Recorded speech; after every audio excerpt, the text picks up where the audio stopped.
never pursued music for the sake of wealth, but at a young age, I made the decision to turn it into my livelihood. The past 3 decades have been a journey of trials, errors, successes, and setbacks, but they've also been a source of immense joy. It's now time to break down the financial aspect of my music, give you an inside look at my revenue streams, and reveal my most profitable product. This video comes at a fascinating juncture in my life as it delves into how my music business and personal life intertwine to support me, and my latest book, which is the latest addition to a long list of publications, is currently being launched worldwide. I aim to be as transparent and truthful about what I do, with no fluff, no tricks, no shortcuts, just the hard work and dedication of seeing me through all these years. If you haven't already, please consider subscribing to the channel, hitting the like button, and leaving a comment to help me reach as many people as possible. As I'll explain later, my YouTube channel is a critical aspect of my business, and your small gestures can make a huge impact on my career as an author and musician. Before we delve into the specifics of my book revenue, let's take a macro view of all the income streams I'm currently pursuing. This way we can work our way towards understanding the top earning product in my repertoire, my catalog of books. This video is sponsored by Sound ID Reference from SonarWorks. Playing live means something different to everyone. I'm sure there are people watching this video where that can mean anything from playing in your high school cafeteria with friends to touring the world with hit songwriters. I've done a little bit of everything over the past 25 years, and pop touring as a sideman was a big part of that for about a decade. I was fortunate to not only be the bass player, but a lot of the time also be the musical director for the artists I was working for. Although that isn't a regular part of my career anymore, I think it's worth noting because in almost every situation you can think of, there's probably another layer to it that's a potential revenue stream. With pop touring, it could be musical director, vocal arranger, Pro Tools editing, playing key bass and upright as well as electric, singing BVs, and a host of other skill sets that might bump up your paycheck each week. The multi-layered thing isn't exclusive to pop touring either. I recently was both bass player and tour manager for a Bob Reynolds European tour in the fall of 2022. I advanced all the shows, planned and booked all the travel and hotels, budgeted, did the daily hustle of moving the guys around Europe from gig to gig, and of course played some bass every night. I was of course paid more for that service than just being a bass player, but instead of Bob having to bring a 5th person on the road, it saved him on an extra flight, meals, and hotel. If you have that skill set and of course the willpower to do it while you're also playing every night, it can be a little bonus at the end of the tour that helps your bottom line.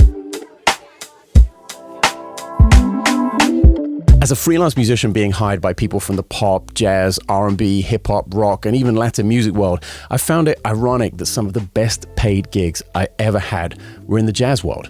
And I haven't even had the most high-profile gigs of the past 25 years, but I know they have paid a minimum of double the going rate of a mid-level touring pop act, and as much as 4 to 5 times and beyond. I've heard stories from friends on far bigger pop gigs than me, like Janet Jackson, Katy Perry, Beyonce. I mean, really, some of the biggest gigs in terms of their profile and fan base, and find out that they pay in 1 week what a single gig with some of the more high-profile jazz musicians I've worked with pay. All that to say, I got out of pop touring over 10 years ago, and the number would have to be life-changing, as well as the music be fulfilling to ever want to go back to that life.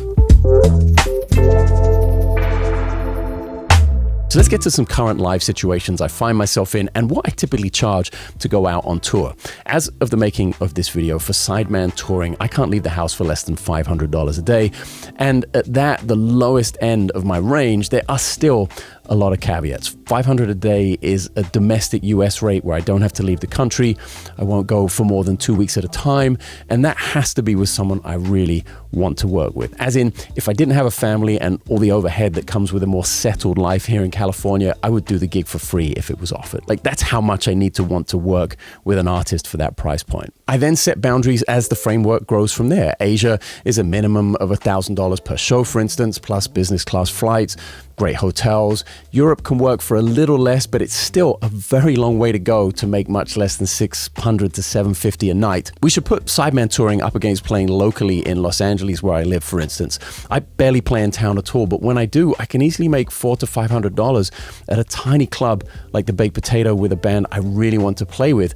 That only takes me 20 minutes to drive to, and I don't have to take gear or worry about arranging backline ahead of time. I get to play with world-class musicians and make a not insignificant amount of money for a night flights work. You can see how it's a little tougher to then justify going all the way to Europe or Asia for the same or even less.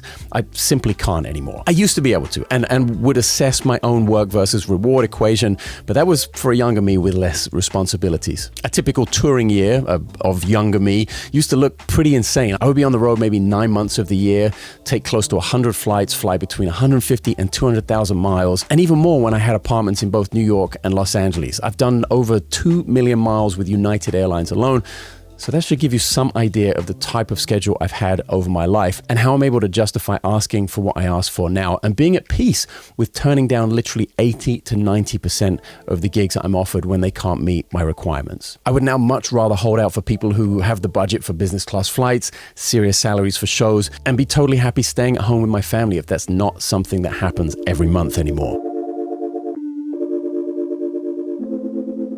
I do a small amount of recording as a freelancer from home, and while it's definitely a source of income, it's not something I pursue or rely on as a regular part of my bottom line. The far more known quantity when it comes to recording for me is when I'm in the studio for my own music. It's by far the most expensive thing I invest in my career, and it's the thing that probably makes the very least amount of money in return. In fact, as this video chronicles, I've lost far more money in the studio as an artist than I've ever made back.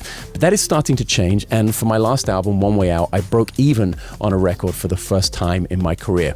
This was thanks to a pre-sale, not a crowdfunding drive. The album was happening no matter how much we sold during the pre-sale, which is something I'm doing again right now in my mission to release at least one album a year for the rest of my life. We're off to Argentina to make a new album in just a few months, and the pre-sale is linked below if you want to be a part of the journey.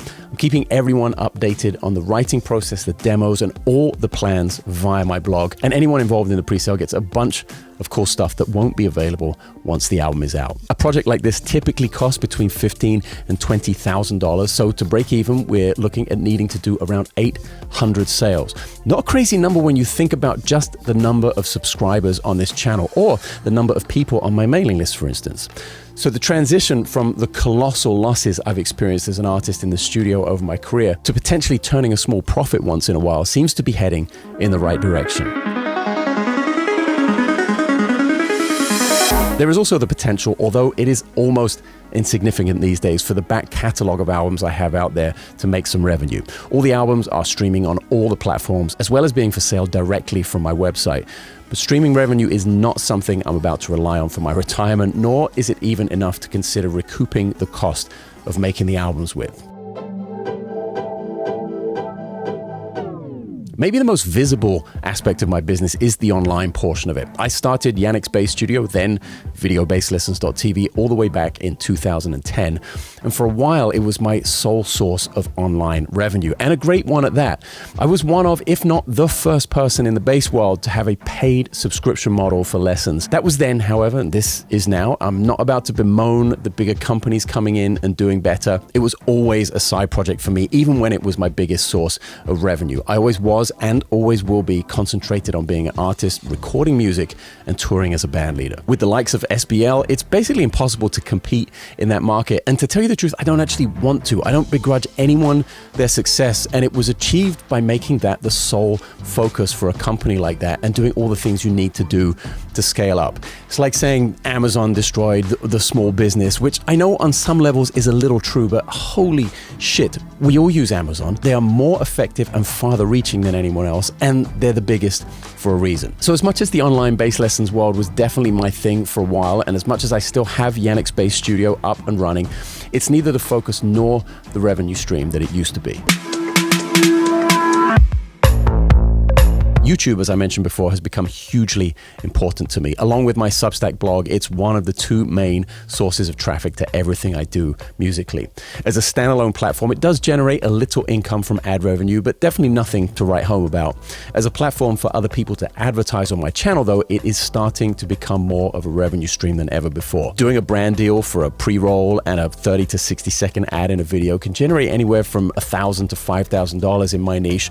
And that really starts to make a difference in terms of the projects I'm able to greenlight and the musical goals I'm able to realize. And I'm always way more excited about doing a brand deal for a product that I not only use, but is also genuinely useful to my audience. We'll be back to reveal my biggest earners after this short message from today's video sponsor, Sonarworks. So do you have a less than optimal home studio space? Kind of like mine, long, narrow, a little bit weird. And are you perhaps being sold a bit of a lie by your speakers in terms of what is actually flat when you listen back to mixes? That's where today's sponsor, Sonarworks, with their Sound ID reference microphone and software come in. It's something I'm kind of excited about using right now because I'm always looking to squeeze the most potential out of what I do here in my home studio. I don't have the luxury of being able to go into a massive purpose-built space every day to work and to mix. So if I can squeeze 10, 15, even 20% more out of what I have here at home, I'm always going to jump at that chance. The process to understand what was actually going on in my space here was very simple. It takes about 20 minutes. There's a microphone included in the package and really simple to use instructions to go through all the steps of figuring out what exactly is going on with the mix in your home studio. And this is not just for studio monitors, it will also tune studio headphones. So if you're anything like me in this space of independent creation and being an artist, being a YouTuber, putting stuff out there into the world, it's tools like this that make me kind of happy to be alive in this day and age. These things that we are afforded to squeeze that extra little bit of potential out of what we're doing and just make things sound that much better without having to hire in an entire team. Check the link to Sonarworks in the description below the video. There's a 21-day free trial if you want to try this software for yourself. Now, let's get back to the video.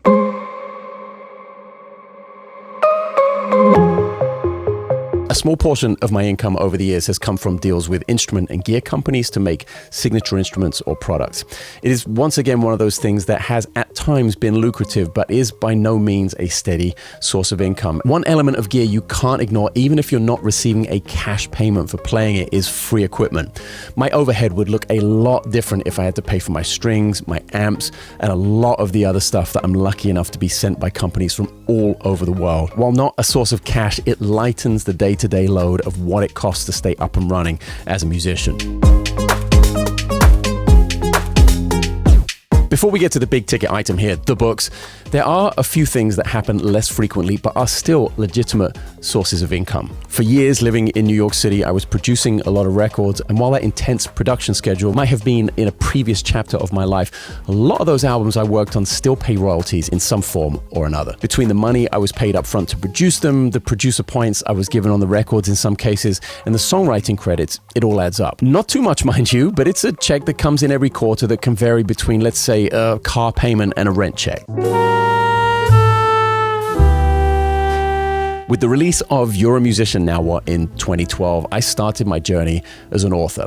That book, while long since out of date in many of the technical details it contains, actually contains some concepts that are still true over a decade later. I then transitioned to the world of educational books for bass players and musicians, but it wasn't until 2017 when I started working with my wife on the design and layout that things really started to develop. As an in-house production team, harnessing her skills in design and music copywriting to go with my insights as a player, we were able to conceptualize topics for bassists and build an arc of instruction that is inclusive for all levels of players. With the launch this week of Decoding Giant Steps for Electric Bass, we're now 23 books into the process. There are two main outlets for the books, Amazon.com for physical copies and my website for digital. Depending on how you look at it, the Amazon deal can seem pretty rough. Jeff Bezos takes an astonishing 40% royalty on every sale. So for a $25 book, I make $15 minus the printing cost, which is somewhere in the $2.30 range, depending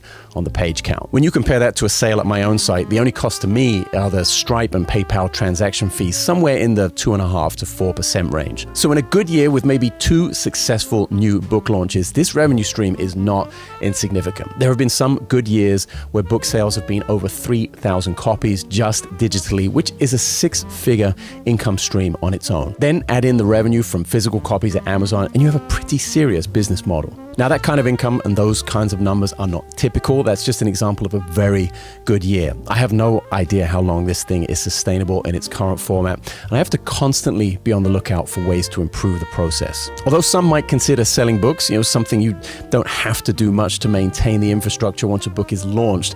They might consider that passive income. I don't think there's such a thing as passive income.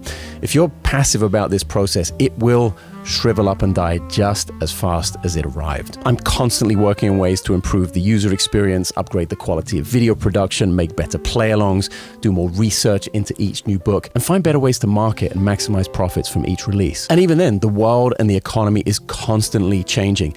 You really never know what's around the corner. The bottom line is just be honest about your process. Be thorough in the way you research and present a project like this, and you will always retain your core audience no matter what is going on in the world. I didn't get into music to make money. Profit is not my ultimate goal. And as a result, I'm able to mitigate some of the stress that comes with being a small business owner.